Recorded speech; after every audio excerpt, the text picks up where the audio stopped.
zesacha zezesabusesenzesa zinosekesa stokubaka kunyengedza muchochocho chaogesa eko kutozogomaka zekuchateka hurumende makusese mafungira basa kudzikisa suri chokwidza mureza wakanzi zesa Zimbabwe Electricity Supply Authority, but it's more like ZESCA, Zimbabwe Electricity Supply Cut Authority, because cutting off electricity is how they show you authority.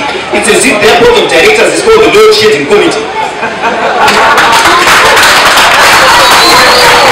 Committed to consistently cut your profit and switching on the lights, because the lights may switch on, but eventually the higher Dhaka power will come and take away the lights and possess everybody. They speak in tongues the same lines.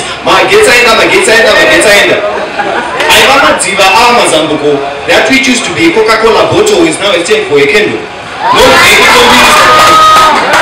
Long it only used to be for vehicles, but nowadays even houses operate on petrol. Magetsa chingoti kwateipa magetsa anobvadzima chawana batisisa magetsa akaenda uchiwane murima ini yainodhuma udzima yakavene page kana pa system yakanaudza kuti kwakati takudzima instead of supply magetsi takuda kusupply rima vane security emaelectric fence zvinogwina zvachitanyima saka dai mareplace nebarbed wire goes by remote control fence tadzima.